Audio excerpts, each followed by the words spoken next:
Hello everyone, new विद्यापीठ academy पर आप सभी का स्वागत है। आज मैं आपके लिए लाया हूं special TGT arts commission batch और आज हम बात करेंगे भारतीय राज्य व्यवस्था के बारे में, या साधारण से शब्दों में बात की जाए तो पॉलिटी के बारे में आज हम बात करने वाले हैं। यह वीडियो लेक्चर आपके लिए एज अ डेमो क्लास रहेगा और आपके पेपर के पॉइंट ऑफ व्यू से पॉलिटिकल साइंस जो है एक काफी इंपॉर्टेंट सब्जेक्ट रहता है। चलिए स्टार्ट करते हैं। तो सबसे पहले जब भी हम राज्य व्यवस्था के बारे में या भारतीय राज्य व्यवस्था के बारे में पढ़ते हैं तो हमें पता होना चाहिए कि राज्य व्यवस्था क्या है, या पॉलिटिकल साइंस के फादर किसे कहते हैं, राज्य क्या होता है और किस तरीके से एक राज्य को व्यवस्थित किया जाता है। और अगर अंतरराष्ट्रीय स्तर पर देखा जाए तो हर एक देश अपने आप में एक राज्य है और कोई भी देश अंतरराष्ट्रीय स्तर पर राज्य कब कहलाएगा, उसके लिए कौन कौन सी शर्तें हैं। चलिए स्टार्ट करते हैं। तो देखो, सबसे पहले तो आपको पता होना चाहिए कि राज्य व्यवस्था जो है दो शब्दों से मिलकर बना है। एक है आपका राज्य, दूसरा है व्यवस्था। ठीक है, दो शब्द हैं, राज्य है और व्यवस्था है। और देखते हैं राज्य क्या होता है। मॉन्टेविडो कन्वेंशन 1933 के अनुसार अंतरराष्ट्रीय स्तर पर राज्य से हमारा अभिप्राय उस क्षेत्र से है या उस देश से है जिसके पास अपना क्षेत्रफल हो, अपनी सरकार हो, अपनी संप्रभुता हो और साथ में जनसंख्या हो। यानी कि कौन सा देश अंतरराष्ट्रीय स्तर पर राज्य कहलाएगा, जिसके पास क्या हो, अपना एक एरिया हो, अपनी एक गवर्नमेंट हो, अपनी एक पॉपुलेशन हो और अपनी सॉवरेनिटी हो। अगर बात करी जाए एरिया की तो एरिया है क्षेत्रफल। ठीक है, तो आपको पता है 32 लाख वर्ग किलोमीटर के आसपास हमारा अपना क्षेत्रफल है। तो हम इसकी कैटेगरी में आते हैं। भारतीय कॉन्टेक्स्ट में देखा जाए हमारे पास गवर्नमेंट है एनडीए गठबंधन की, हमारे पास सेंटर में गवर्नमेंट है, तो हम इस क्राइटेरिया को भी फुलफिल करते हैं। और पॉपुलेशन की बात करी जाए तो फिलहाल तो विश्व में हम पहले नंबर पर चले हैं, तो ये भी हमारा फुलफिल हो रहा है। बात करेंगे सॉवरेनिटी या संप्रभुता क्या होती है, आपको पता होना चाहिए। तो what do you mean by संप्रभुता, सॉवरेनिटी से आप क्या समझते हैं? जब भी कोई भी देश अपने बाह्य या आंतरिक डिसीजन अपने आप ले ले या अपने बल पर ले ले, किसी को पूछने की जरूरत नहीं है, तो फिर वो क्या हुआ, आपका वो देश सॉवरेन कहलाएगा या सॉवरेनिटी कहलाएगा। ठीक है, जैसे कि हमने क्या किया, धारा 370 को हटा दिया, हमने अमेरिका को नहीं पूछा। ठीक है, हमने ट्रिपल तलाक जैसे बिल हम ले आए। ठीक है, अभी आपने देखा वक्फ बोर्ड के ऊपर संशोधन किए गए, या फिर सबरीमाला मंदिर में जहां महिलाओं की एंट्री नहीं थी वहां एंट्री हुई, एनडीए में लड़कियों को दाखिला मिला। तो ये सारे के सारे ऐसे उदाहरण हैं जिनमें हम बोल सकते हैं कि हम संप्रभुताशील देश हैं।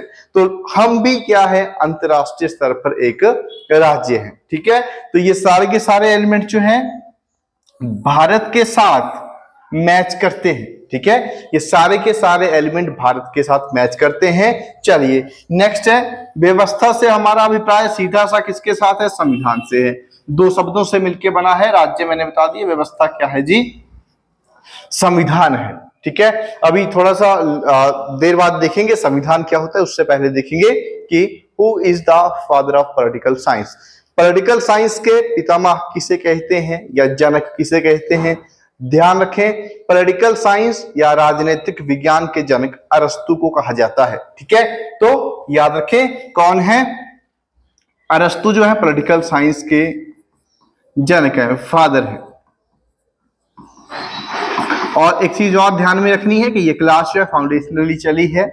जो बच्चे आने वाले टीजीटी कमीशन की तैयारी कर रहे हैं और एक अच्छे नोट्स के द्वारा पढ़ना चाहते हैं, ये नोट्स सिर्फ किसी एक पुस्तक से नहीं लिए गए हैं, लगभग 3 से 4 किताबों को मिला के आपके लिए नोट्स तैयार किए गए हैं ताकि आप एग्जाम में अच्छा कर पाए। चलिए नेक्स्ट बात करेंगे, एक पुस्तक है जिसका नाम है द पॉलिटिक्स। ठीक है, द पॉलिटिक्स बुक किसके द्वारा लिखी गई है, तो याद रखें this book is written by Aristotle.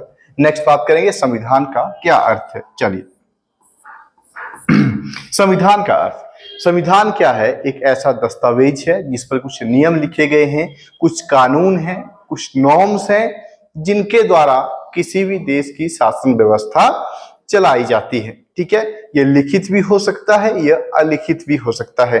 ठीक है, तो इसके हिसाब से चले अगर तो संविधान से हमारा अभिप्राय उस लिखित और अलिखित दस्तावेज से है जिसके द्वारा किसी भी देश की शासन व्यवस्था का संचालन किया जाता है।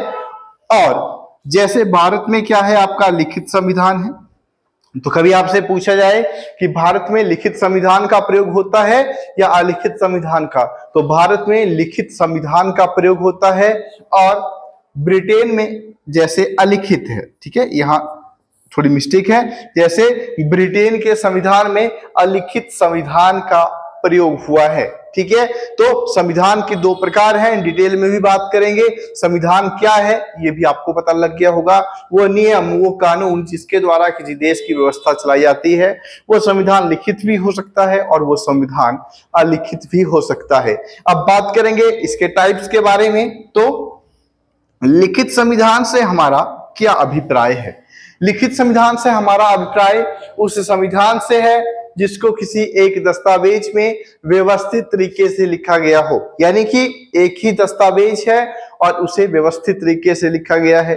ठीक है, उसको अलग अलग दस्तावेजों में नहीं लिखा गया है। जैसे भारत का संविधान एक पुस्तक है, ठीक है, जिसमें 395 आर्टिकल्स हैं, सब आर्टिकल्स को मिला लिए जाए तो फिर ये 250 से अबव हैं, तो एक ही जगह लिखे गए हैं, अनुसूचियां भी वहां हैं, अनुच्छेद भी वहां है, भाग भी वही है। तो वो क्या हुआ आपका? वो हुआ आपका लिखित संविधान। ठीक है, ध्यान रखें, उसको अलग अलग दस्तावेजों में नहीं बनता है। और भारत का संविधान और अमेरिका का संविधान जो है वो लिखित संविधान है, रिटन कॉन्स्टिट्यूशन है। ठीक है, कुछ इंग्लिश वाले बच्चे होंगे, मीडियम वाले, तो इसको बोलेंगे हम रिटन कॉन्स्टिट्यूशन। ध्यान रखें, मोस्ट इंपॉर्टेंट है। चलिए अब बात करेंगे अलिखित संविधान के बारे में। अलिखित संविधान से आपका क्या अभिप्राय है? अनरिटन कॉन्स्टिट्यूशन से। ठीक है, तो याद रखना है वह संविधान जिसे अलग अलग दस्तावेजों में लिखा गया हो, वह संविधान जिसे अलग अलग दस्तावेजों में लिखा गया हो, वो व्यवस्थित भी नहीं होता है, वो परंपराओं पर आधारित होता है, जैसे ब्रिटेन का संविधान। ठीक है, तो सीधी सी बात है कि याद रखना है अलग अलग दस्तावेजों में लिखा गया संविधान आपका अलिखित संविधान है। एग्जाम्पल के तौर पर आपको कौन सा देखने को मिलेगा? तो ब्रिटेन का संविधान और सऊदी अरब का संविधान। ठीक है, और जिसको भी नोट्स चाहिए होंगे, जो पीपीटी जो हमारे पास बनी है, जिसको भी चाहिए होगी वो स्क्रीन पर दिए गए नंबर पे व्हाट्सएप कर सकता है, मैं आपको प्रोवाइड करवा दूंगा। चलिए नेक्स्ट बात करेंगे विश्व के संविधानों से संबंधित कुछ तथ्य। कुछ ऐसे तथ्य हैं जो आपसे संसार के विभिन्न संविधानों से संबंधित पूछ लिए जाते हैं। यानी कि भारत के संविधान के बारे में तो आपसे पूछते ही हैं, परंतु कई बार अमेरिका के संविधान के बारे में पूछ लेंगे, कई बार ब्रिटेन के संविधान के बारे में पूछ लेंगे, कई बार पूछ लेंगे छोटा संविधान कौन सा है, बड़ा संविधान कौन सा है। चलिए इनके बारे में जानते हैं। तो सबसे पहले अगर हम बात करें तो विश्व का सबसे बड़ा संविधान, सीधी सी बात है, विश्व का सबसे बड़ा संविधान है भारत देश का संविधान। ठीक है, भारतीय संविधान जो है विश्व का सबसे बड़ा संविधान है। तो भारत का संविधान, क्योंकि इसमें 395 अनुच्छेद हैं और 25 भाग हैं, साथ में 12 अनुसूचियां हैं, और शब्दों के आधार पर भी ये सबसे बड़ा संविधान है, क्योंकि इसमें लगभग 1.5 लाख शब्द हैं। और हमें देखने को क्या मिलेगा कि भारतीय संविधान को 2 भाषाओं में लिखा गया है, इंग्लिश भाषा और हिंदी भाषा में। ठीक है, इसके अलावा इसमें आपको इंग्लिश भाषा की बात करी जाए तो इसमें 251 पेज आपको देखने को मिलते हैं और हिंदी भाषा में 235 पेजेस आपको देखने को मिलते हैं। ठीक है, 235 पेजेस आपको देखने को मिलते हैं। तो ये प्रूफ करता है कि किस तरीके से भारतीय संविधान विश्व में सबसे बड़ा संविधान है। पेजेस गिन लिए जाएं तब भी बड़ा है, शब्द देख लिए जाएं तब भी बड़ा है, भाग देख लिए जाएं, अनुच्छेद देख लिया जाए तब भी ये सबसे बड़ा संविधान ही कहलाएगा विश्व का।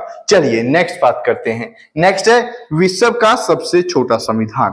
तो विश्व का सबसे छोटा लिखित संविधान अमेरिका देश का है, ठीक है, जिसमें सिर्फ आपको कितने 7 अनुच्छेद देखने को मिलते हैं। कितने? सिर्फ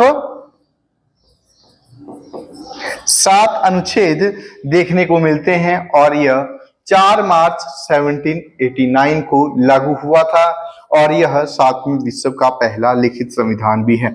तो 2 क्वेश्चन आपके बनते हैं कि विश्व का सबसे पहला लिखित संविधान कौन सा है और दूसरा क्वेश्चन आपका बनता है कि सबसे छोटा संविधान कौन सा है। दोनों के बारे में ध्यान रखें, क्वेश्चन आपका बनता है। चलिए, और एक और क्वेश्चन है कि अगर आपसे पूछा जाए शब्दों पर आधारित विश्व का सबसे छोटा संविधान, तो फिर आपको ध्यान में रखना है मोनाको देश है, जिसके संविधान में कुल 3814 ही शब्द हैं। ठीक है, तो शब्दों पर आधारित जो है सबसे छोटा संविधान जो है वो मोनाको कंट्री का है, जिसमें कुल 3814 शब्द आपको देखने को मिलते हैं।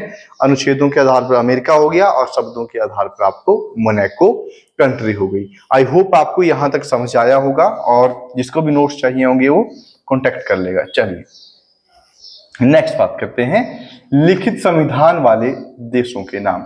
अब ऐसे कौन कौन से संविधान है देश हैं जिनके संविधान लिखित है, तो जैसे United states, India, France, Germany, Australia and Japan. Sorry ये वो देश हैं जो कि लिखित हैं, जो कि लिखित संविधान रखते हैं। तो अगर बात करी जाए भारत की, तो भारत के पास भी इतना बड़ा लिखित संविधान है, अमेरिका के पास भी, ऑस्ट्रेलिया के पास भी। अब बात करें अलिखित संविधान के बारे में, तो कनाडा के पास, चीन के पास, इजराइल के पास, न्यूजीलैंड, सऊदी अरब और यूनाइटेड किंगडम यानी कि ब्रिटेन, तो ये वो देश हैं जिनके पास अलिखित संविधान है। तो आपको पता लग गया होगा लिखित संविधान का अर्थ क्या है, अलिखित संविधान का अर्थ क्या है, लिखित संविधान वाले देश कौन कौन से हैं और अलिखित संविधान वाले देश कौन कौन से हैं। चलिए नेक्स्ट बात करेंगे। अब बढ़ेंगे हम किसकी तरफ, भारत के संविधान के विकास की तरफ या संविधान सभा की मांग की तरफ। अब हम क्या स्टार्ट कर रहे हैं, अपना भारतीय संविधान पढ़ना शुरू करें। हालांकि अभी संविधान तो नहीं, पहले संविधान किस तरीके से बना, संवैधानिक डेवलपमेंट कैसे हुई, कॉन्स्टिट्यूशनल डेवलपमेंट भारत में कैसे हुई, उसके बारे में हम पढ़ेंगे। तो सबसे पहले क्या हुआ कि एक अधिनियम आपको देखने को मिलेगा, भारत शासन अधिनियम 1919। यह क्यों इंपॉर्टेंट है, क्योंकि इसे मॉन्टेग्यू चेम्सफोर्ड सुधार भी कहा गया है। तो काफी बार मल्टीपल टाइम आपसे पूछा गया है कौन से अधिनियम को मॉन्टेग्यू चेम्सफोर्ड अधिनियम कहा गया है 1919 को, और इस अधिनियम के अनुसार या इस अधिनियम के जन्मदाता भारत के सचिव मॉन्टेग्यू और भारत के गवर्नर जनरल चेम्सफोर्ड थे। इस अधिनियम के द्वारा केंद्र में द्विसदनात्मक विधायी स्थापित की गई। केंद्रीय विधान परिषद का स्थान राज्य परिषद और विधानसभा वाले द्विसदनात्मक विधानमंडल ने ले लिया। तो सीधी सी बात है, यहाँ क्या किया गया, केंद्र में 2 सदन बनाए गए, चेम्सफोर्ड सुधार भी से कहा गया। चलिए नेक्स्ट बात करते हैं भारत शासन अधिनियम 1935। ये इतना इंपॉर्टेंट है कि कोई भी हिमाचल का एग्जाम होगा और इसके बारे में ना पूछा जाए पॉलिटिकल साइंस में, तो बहुत यूनिक सी बात होगी, क्योंकि ये हमेशा पूछा जाता है। तो बहुत लंबा दस्तावेज था जिसमें 321 धाराएं देखने को मिलती हैं, 10 अनुसूचियां देखने को मिलती हैं और इसके कुछ प्रावधान थे, जैसे अखिल भारतीय संघ की स्थापना, जिसमें केंद्र और राज्य इकाइयों के बीच में 3 सूचियां बनाई गई, संघ सूची, राज्य सूची और संवर्ती सूची। जब हम अनुसूचियां पढ़ेंगे तब भी इनके बारे में जानेंगे, ठीक है। और इनके माध्यम से शक्तियों का बंटवारा हुआ। तो अगर आपसे कभी पूछ लिया जाए कि ये आइडिया कहाँ से आया कि भारत में या हमारे देश में 3 सूचियां होनी चाहिए, कौन कौन सी, संघ सूची, राज्य सूची, संवर्ती सूची, तो ये आइडिया अधिनियम 1935 से आया था। चलिए नेक्स्ट अगर बात करें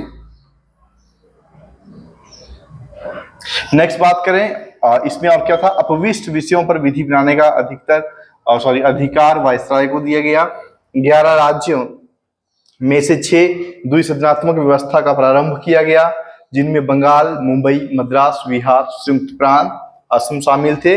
मोस्ट इंपॉर्टेंट है ये वाला पॉइंट, भारतीय रिजर्व बैंक की स्थापना। ठीक है, तो आपसे काफी बार पूछा गया है भारतीय रिजर्व बैंक की स्थापना कौन से अधिनियम के द्वारा की गई, अधिनियम 1935, और अधिनियम 1935 के द्वारा 1935 में ही की गई थी। इसके अलावा लोक सेवा आयोग, यानी कि केंद्र में क्या होगा, लोक सेवा आयोग होगा, और राज्यों में भी आपको लोक सेवा आयोग देखने को मिलते हैं। यूपीएससी की बात करी जाए तो वो केंद्र में हो गया, और जैसे हिमाचल के रूप में देखा जाए HPPSC यानी कि Himachal Pradesh public service commission, तो वो आपको शिमला में देखने को मिल जाता है। प्रावधान कहाँ से लिया गया, कहाँ से आइडिया आया, तो ध्यान रखें ये आइडिया भी आपको जो है अधिनियम 1935 से देखने को मिलता है, या प्रावधान देखने को मिलता है।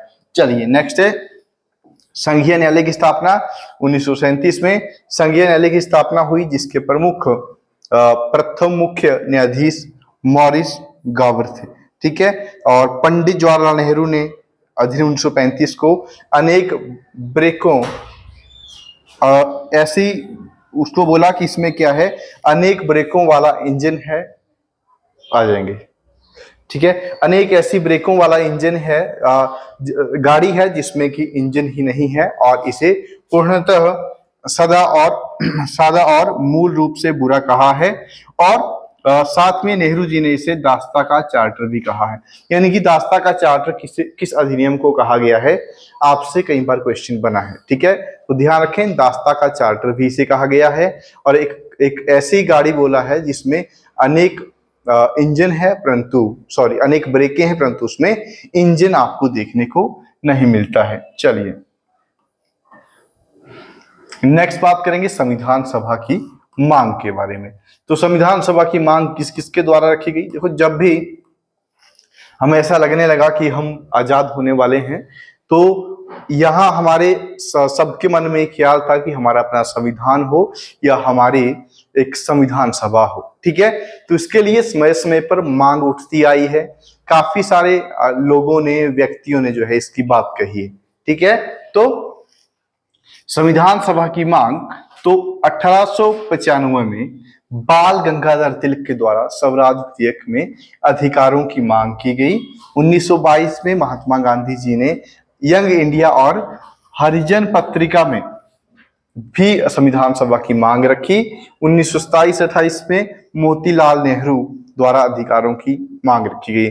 और सेकंड पॉइंट काफी इंपॉर्टेंट है, क्वेश्चन काफी बार बना है, यंग इंडिया पत्रिका किसके द्वारा प्रकाशित की गई, या फिर हरिजन पत्रिका किससे संबंधित है।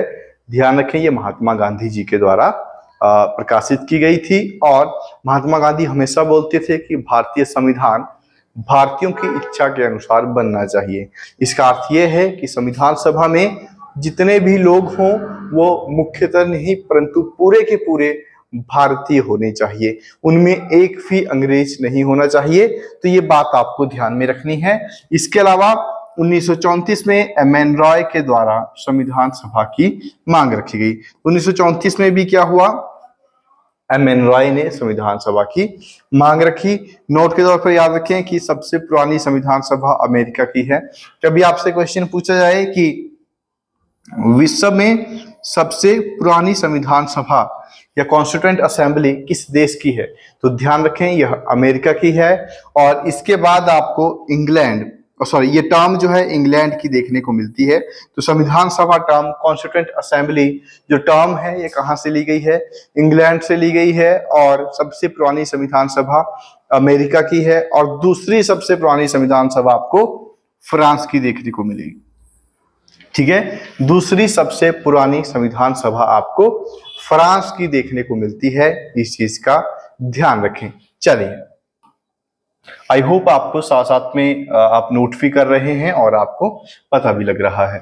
नेक्स्ट क्या हुआ, आपको एक प्रस्ताव देखने को मिलेगा, अगस्त प्रस्ताव 1940। ठीक है, तो ये 8 अगस्त को आया था। अब क्या हुआ, जैसे जैसे लोगों ने, व्यक्तियों ने, हमारे नेताओं ने संविधान सभा की मांग रखी, कुछ ना कुछ प्रतिक्रिया तो अंग्रेजों की तरफ से भी आनी थी।